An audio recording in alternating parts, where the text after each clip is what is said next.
vidéo ou audio, abolition 3. Abolition 3. Pour plus de compréhension sur l'abolition de l'Ancien Testament, nous allons prendre un grand exemple qui n'est pas connu, qui n'est pas populaire. Ça peut être un nouveau exemple, une nouvelle parole, un nouveau message. Nous allons voir que la venue de Jésus-Christ sur la terre se divisait en deux types de missions. La venue de Jésus-Christ sur la terre se divisait en deux types de missions. Une mission nationale et une mission internationale. Une mission nationale et une mission internationale.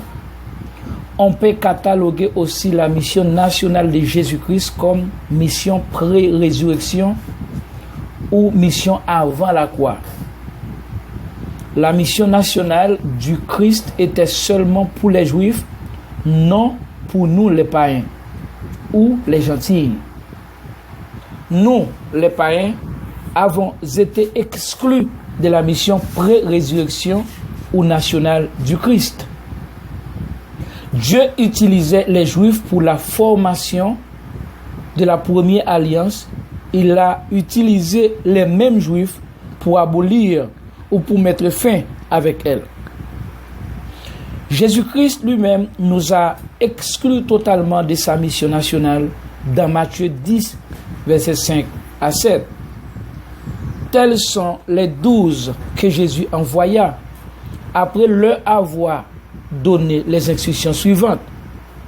N'allez pas vers les païens et n'entrez pas dans les villes des Samaritains. Allez plutôt vers les brebis perdues de la maison d'Israël. Que vous allez dire? Dites, allez et prêchez et dites, le royaume des cieux est proche. Matthieu, Marc, Luc et Jean, c'est la conclusion de l'Ancien Testament dans laquelle nous avons été, nous les païens, exclus par Jésus-Christ même. Le Seigneur envoya les disciples juifs, les 12, à prêcher une seule nation. Pas plusieurs, mais une seule. Dans Matthieu, Marc, Luc et Jean, avant sa mort. Avant sa mort. Les Juifs seulement. Les brebis perdues de la maison d'Israël. Non les gentils ou les Samaritains. Ici, c'est la mission nationale du Christ. Aujourd'hui, ce message ne peut pas prêcher à l'église de Jésus-Christ fondée par les apôtres. Spécialement Paul. Le royaume des cieux est proche. Ce message ne peut pas être prêché dans nos assemblées chrétiennes. Le royaume de Dieu c'est commença dans la mort et dans la résurrection de Jésus-Christ. Il a déjà commencé. Il n'est pas proche. Il est déjà arrivé. L'église ou le corps du Christ, c'est la partie limitée de son royaume sur la terre. Pourquoi disons-nous donc c'est la partie limitée de son royaume? Paul a dit, aujourd'hui, nous voyons au moyen d'un miroir, d'une manière obscure, mais alors, nous verrons face à face. Aujourd'hui, je connais en partie, mais alors, je connaîtrai comme j'ai été connu.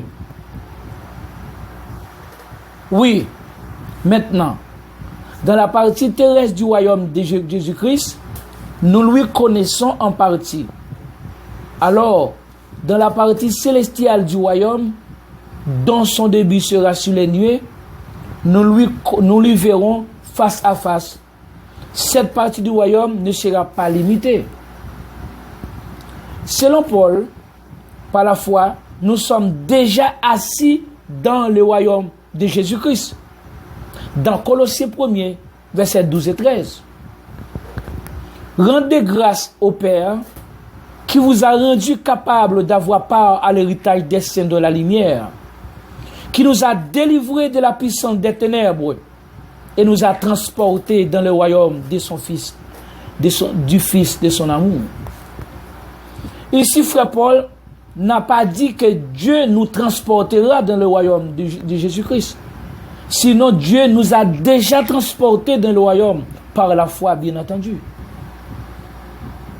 Par conséquent, celui qui prêche aux païens ou dans l'église, qui est le corps du royaume de Jésus-Christ, ou le peuple, repentez-vous car le royaume des cieux est proche, il est en train de blasphémer. C'est comme quoi Jésus-Christ n'est pas encore venu, et il n'est pas même encore mort et ressuscité pour ses prédicateurs. Ça c'est pour le Nouveau Testament, et après la mort de Jésus-Christ. Maintenant, nous allons parler sur la mission internationale du Christ.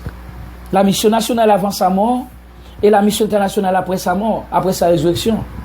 La mission nationale était limitée aux Juifs, pour les Juifs, et la mission internationale est pour les païens, y compris les Juifs. Une mission internationale, mondiale. La mission internationale ou la mission post-résurrection du Christ. Cette mission est pour toutes les nations, y compris les Juifs. Dans cette mission, le testament du testateur, le Christ, prit naissance et maintenant en vigueur. Lisons ensemble dans Marc, chapitre 16, verset 9. Maintenant, quand Jésus-Christ a été ressuscité le matin du premier jour de la semaine, apparut d'abord à Marie de Magdala, de laquelle il avait chassé 7 démons. Maintenant, notre Seigneur est ressuscité des morts. Il est vivant. Maintenant, la mission internationale ou post-résurrection se commence. Cette mission-là est pour toutes les nations du monde, y compris la nation juive. Il n'est plus dans la mission nationale ou la mission pré-résurrection qui était seulement pour les Juifs. Il a tout accompli sur la croix. Il a fini ou enterré l'Ancien Testament dans la tombe à jamais. Maintenant, la mission internationale ou post-résurrection ou le Nouveau Testament commence par ces mots et dans le verset 15 de Marc 16. Puis il leur dit, allez par tout le monde et prêchez la bonne nouvelle à toute la création. Maintenant,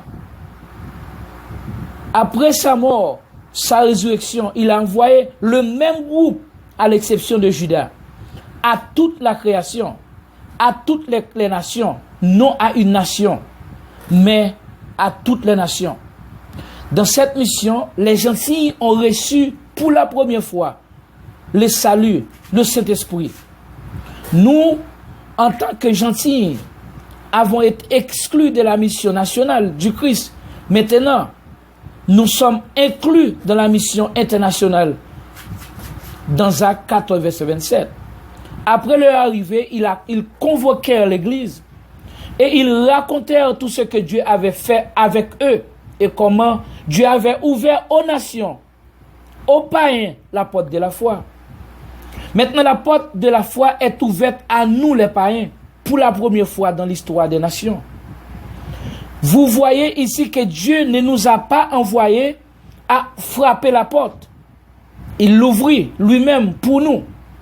De la mission nationale, c'était différent pour les Juifs parce que Jésus-Christ les envoyait eux-mêmes à frapper la porte. Dans Matthieu 7, versets 7 et 10 et 8. Demandez et l'on vous donnera. Cherchez et vous trouverez. Frappez et l'on vous ouvrira. Nous pouvons voir dans le livre des Actes, le premier livre du Nouveau Testament, les nations n'ont pas même demandé la foi à Dieu. Il nous l'a donné sans aucune contribution de notre part. Nous les païens. Il a fait tout cela selon le conseil de sa volonté.